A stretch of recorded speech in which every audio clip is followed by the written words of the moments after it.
Bom dia, bom dia! A paz de Jesus, amor de Maria, começando o nosso cafezinho com Jesus, em nome do Pai, do Filho e do Espírito Santo. Amém. Senhor, louvo-te por sua grandeza, louvo por sua bondade, onde reconheço e conheço que através do que é bom, encontrar somente em ti o verdadeiro sentido do amor. Deus meu Deus, eu te adoro, eu me entrego ao seu querer. Consagro a minha vida toda, a minha casa, a minha família, tudo que tenho, Senhor. Ao seu comando, inclino todo o meu agir, o meu proceder. A vós, Deus meu Deus. Queridos irmãos, que a graça e a paz estejam no nosso coração, dando continuidade ao Catecismo da Igreja Católica, nós leigos estudando com fé, crendo que o Catecismo da Igreja Católica é feito para nós leigos adentrarmos e aprofundarmos na doutrina de Cristo. E diante dessa doutrina de Cristo, discernimento diante dos estudos, então a gente precisa ter cautela, precisa ter uma boa meditação, para que a gente possa entender realmente o querer de Deus. E junto com a igreja, os ensinamentos, o catecismo, nós estamos fazendo essa caminhada. Nós estamos no índice analítico conforme a ordem alfabética, né? Na letra A, nós já estamos na letra N, que é a segunda sílaba, então nós estamos na Antiga Aliança. E fala sobre sinais e símbolo da aliança. E hoje nós vamos ver o parágrafo 1150 e o 1152, que vai refletir para nós sobre sinais assumidos por Cristo. E nesses sinais assumidos por Cristo, os sinais e símbolos da aliança com Deus, da nossa humanidade com Deus. Então vamos pegar o parágrafo 1150, vai dizer assim: sinais da aliança.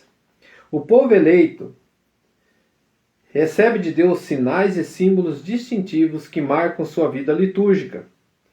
Então, diante da nossa vida litúrgica, diante da Santa Missa, diante do caminhar com Cristo, diante deste mover dos ensinamentos, nós temos essa unidade com Cristo e nós temos os sinais e, como a gente viu, né, os sinais e os símbolos.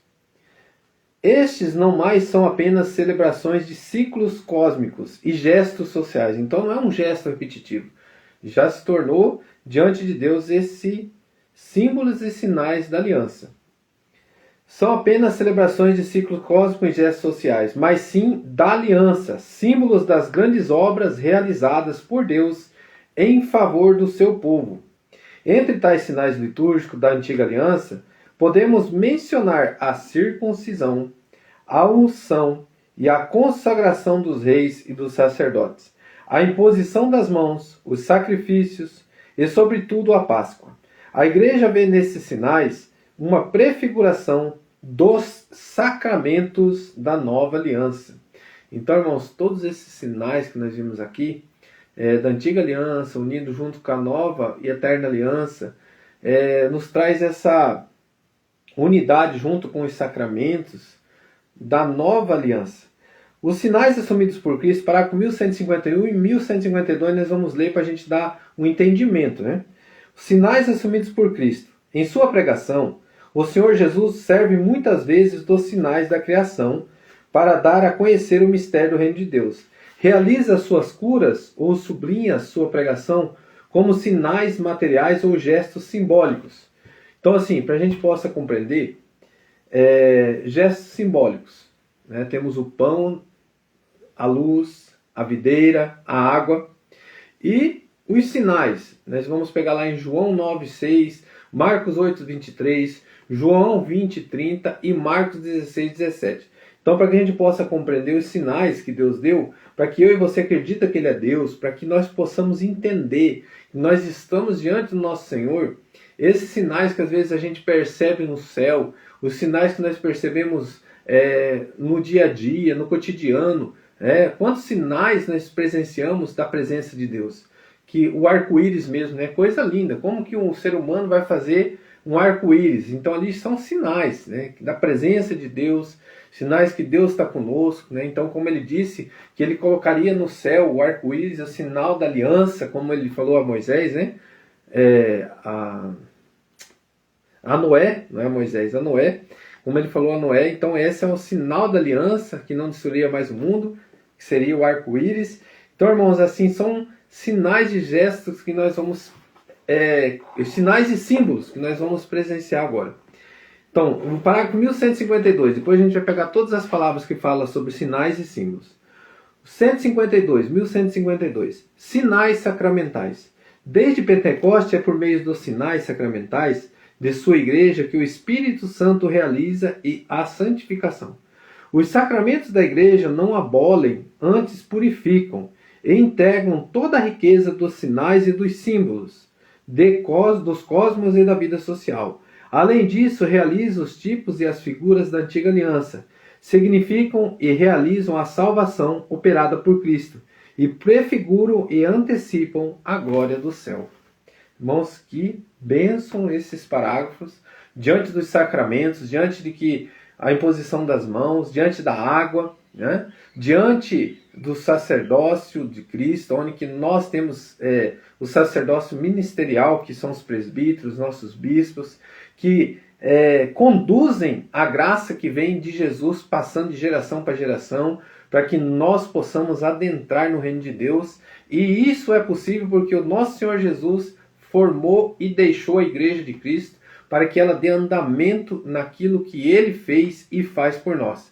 Para que nós possamos passar de geração para geração a graça para que nós herdamos a glória do céu. Então vamos pegar nossas palavras que falam sobre sinais. João 9,6. Vamos lá, vamos pegar a Bíblia, nem marquei ainda. Vamos folhear junto, que a palavra de Deus, nós católicos, apostólicos, romanos, necessitamos folhear a palavra de Deus, mas não só folhear, ler, compreender, né? Pegar cada versículo, cada momento, e com o catecismo a gente vai caminhando junto, como é bom. João, capítulo 9, versículo 6. Dito isso, cuspiu no chão, fez um pouco de lodo e com a saliva e com o lodo ungiu os olhos do cego. Palavras da salvação. Então aqui são sinais, né? Ele cuspiu com a saliva, pegou ali a natureza, ele usou de um objeto, ele usou de algo ali, a sua saliva, misturou ali, colocou nos olhos do cego e ali acontece um milagre, né? Então Marcos 8, 23. Volta um pouquinho. Só lembrando, Mateus, Marcos, Lucas e João. Decora essa ordem aí. Mateus, Marcos, Lucas e João. Então nós vamos voltar para Marcos, depois de Lucas, Marcos 8, né? Marcos 8, 23. Marcos 8, 23. Jesus tomou o cego pela mão e levou-o para fora da aldeia. Pôs-lhe saliva nos olhos e, impondo-lhe as mãos, perguntou-lhes. Ele pergunta, né? Vamos dar continuidade. Vês alguma coisa? O cego levantou os olhos e respondeu: vejo homens como árvores que andam. Em seguida, Jesus lhe impôs as mãos nos olhos e ele começou a ver e ficou curado. Aqui, irmão, nós estamos vendo tudo que nós falamos aqui. Imposição das mãos, os símbolos, né? A saliva, que vem aqui como a água da vida, que ele é a água da vida. Então, nós estamos vendo aqui os sinais da cura, Jesus sendo Deus, mostrando que ele pode curar, que ele pode libertar, que nós estamos diante de um Deus vivo e presente no meio de nós. João 20, 30, vamos pegar a palavra? Marcos, Lucas, João. João capítulo 20. João capítulo 20, versículo 30. Fez Jesus na presença dos seus discípulos ainda muitos outros milagres que não estão escritos, para que creias que Jesus é o Cristo, o Filho de Deus, e para que crendo tenhas vida em seu nome. Palavras da salvação. Irmãos, fez muitos outros milagres que não estão escritos neste livro. Então aqui, a tradição passa para nós muitos milagres que Jesus fez. E diante desses muitos milagres, nós cremos, junto com a Santa Igreja, na tradição, na palavra de Deus, no magistério, na unidade, nos ensinamentos, nos sinais visíveis de Cristo, que está dentro da Igreja de Cristo, que está ali na hora que você faz a sua comunhão eucarística, na hora que você comunga Jesus, que é Jesus vivo ali, que Ele está presente ali para nós, neste agir de Deus, na transubstanciação do pão para o corpo, do vinho para o sangue de Cristo. E nós cremos que ali está a presença de Cristo, o corpo e o sangue, e na Santa Eucaristia, a unidade perfeita com Jesus. Que ele desejou ardentemente estar conosco, como nós vimos na palavra. Vamos pegar também Marcos 16, 17. Volta um pouquinho, Marcos. Hoje vamos pegar várias passagens bíblicas, tá? Marcos 16, versículo 17. Estes milagres acompanham os que crerem, expulsarão os demônios em meu nome, falarão novas línguas, manusearão serpentes, e se beber algum veneno mortal, não lhes fará mal. Imporão as mãos aos enfermos e eles ficarão curados. Palavras da salvação. Nós temos lá em Atos, nós temos onde que Paulo também ele é picado pela serpente, e ele não acontece nada com ele. Nós temos na prática, nós temos a imposição das mãos, e irmãos, como nós vemos, todas as ordens dos nossos queridos presbíteros, nossos padres, eles vêm da imposição da mão lá de alguns dos discípulos, né, de alguns dos apóstolos, e vem até nós aqui, hoje na presença, passando de geração para geração, vai chegar até nossos padres que estão na nossa paróquia, por imposição da mão desses apóstolos que andavam com Jesus. Se você for ver a linhagem, vem vindo como nossa geração, nossa família também, vem chegar até nós, por essa imposição das mãos de homem para homens, de geração por geração, até chegar a nós estamos unidos a essa igreja de Cristo. Sem dúvida nenhuma e sem medo nenhum. O que nos impede de ser feliz é cada um fazer a sua parte, como cristão, amar Jesus como Ele nos amou, ser obediente ao que Ele nos pede e caminhar com Ele junto na igreja dele, que é a igreja de Cristo, católica, apostólica, romana, que Ele deixou a igreja, não foram as igrejas. Como Ele diz na palavra também, Senhor, tem gente que está pregando em seu nome, mas são dos nossos. Aí o que ele fala? Quem não é contra nós é a nosso favor. Então, quem não é contra a igreja de Cristo é a favor. Então, se unamos juntos nessa unidade, né, nessa comunhão de amar Jesus e seguir o que ele nos pede. Vamos lá, símbolos. O pão da vida, João, capítulo 6, versículo 48. João, capítulo 6, versículo 48. Eu sou o pão vivo que desceu do céu. Quem comer deste pão viverá eternamente. E o pão que eu hei de dar é a minha carne para a salvação do mundo. Palavras da salvação. Queridos irmãos, o pão eucarístico, a Santa Eucaristia, não é invenção humana, não é invenção dos católicos. Foi deixado pelo nosso Senhor Jesus para que eu e você comungue o corpo e comungue o sangue de Cristo. Para que eu e você tenha a graça de um dia levar esse corpo aqui que perece na unidade com o corpo de Jesus. Então ele é tão perfeito, o nosso Deus, que ele nos dá essa graça dentro da Igreja Católica, que é a comunhão eucarística, que é a comunhão com o corpo e o sangue de Jesus, para que nós sejamos purificados e estejamos na graça para irmos ao céu, né? A luz do mundo, João 8,12. João 8,12. Aqui nós estamos vendo os símbolos, né? Que Jesus usou. João 8,12. Falou-lhes outra vez Jesus: Eu sou a luz do mundo. Aquele que me segue não andará em trevas, mas terá a luz da vida. A videira, João 15,11.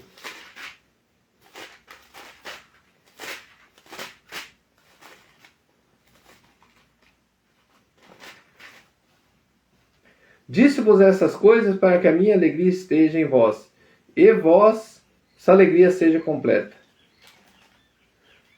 João 15, versículo 1, não é 12, 11 não, 15, versículo 1. Eu sou a videira verdadeira, e meu pai é o agricultor. Todo ramo que não der fruto em mim, ele o cortará. Podará todo que der fruto para que produza mais frutos. Palavras da salvação. Glória a vós, Senhor. Água viva, João 4,14. João 4.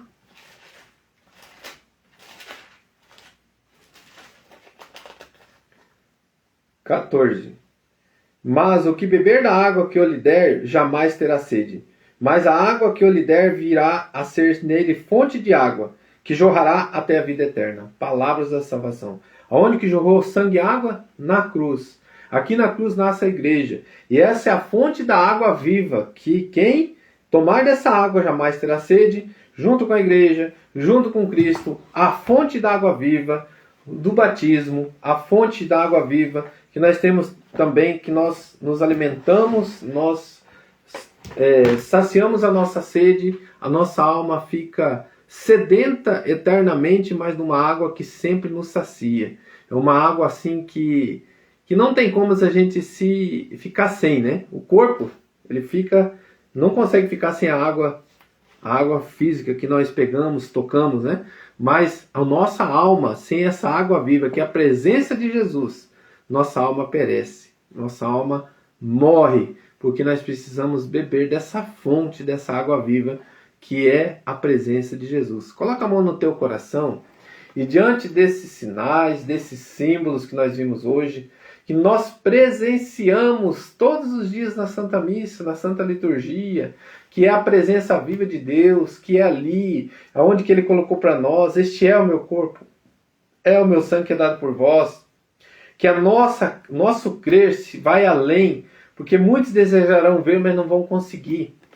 É só os pequeninos, é só aqueles que têm um coração humilde, é só aquele que se entrega para a graça, não é aqueles que são soberbo, orgulhoso, eu leio a palavra do meu jeito, eu formo a minha igreja do jeito que eu quero. Querido irmão, que você possa entender que a tua igreja, às vezes você fala assim, a igreja, eu vi esse dia uma matéria falando mal da igreja católica, que se prostituiu, que não sei o quê. Olha, irmãos, todos os apóstolos de Jesus, eles tiveram problemas. E garanto que você que está falando isso da igreja, já se prostituiu, já adulterou, já fez o mal, já pecou. E você quer ser exemplo ainda para muitos. Agora, a igreja de Cristo, que Ele deixa, que tem ali os servos, que tem as suas dificuldades, mas que Cristo é cabeça, Ele não se prostituiu. Ele não pecou. Ele é para nós o exemplo. Então, por isso que Ele é a cabeça da igreja dele. Então, onde Ele está, o corpo ali faz parte desse corpo místico de Cristo. Mas para você adentrar no corpo místico de Cristo, dentro da igreja de Cristo, você tem que estar no estado de graça. Que é o quê? Confissão, Eucaristia, sacramentos, matrimônio, obediência, fidelidade. Eu faço parte dessa igreja de Cristo. Então, querido irmão, que a gente possa saber ter discernimento para jogar todo o contexto da igreja católica, de quem feriu, sangrou e fez Jesus sangrar, né? Com os seus pecados dentro da igreja, mas a igreja não foi abalada. Por quê? Porque Cristo é a cabeça. Ele sofreu? Sofreu. Então a igreja dele continua sofrendo perseguições, continua sofrendo ataque, mas ela prevalecerá.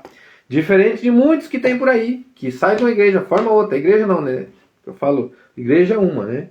Que fala que não tem igreja, que só segue a palavra de Deus, mas que Cristo não deixou a igreja. Mas não sei onde que está a palavra que não tem a igreja, né? Não tem Cristo. Sobre esta pedra edificarei a minha igreja.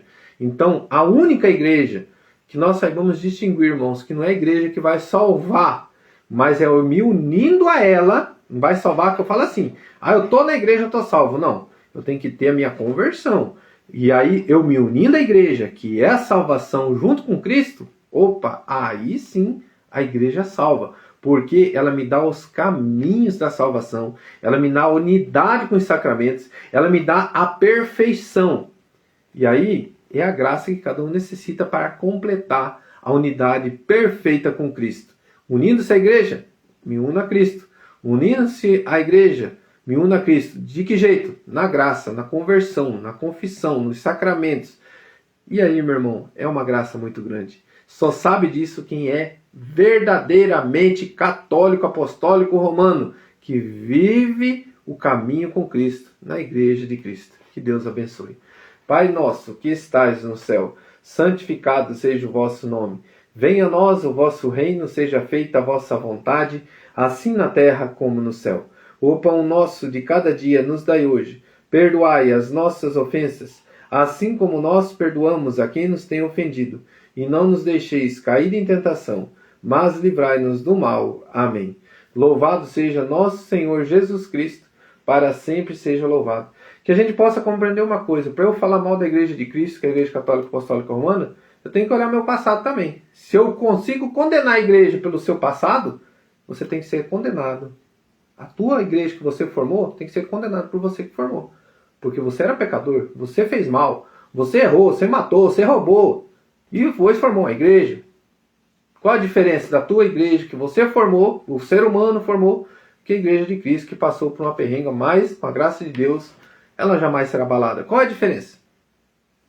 A diferença é o teu julgamento. Você sabe olhar para os outros e achar defeito, mas não consegue olhar para dentro, para o seu umbigo, né? Que Deus abençoe. Um grande abraço.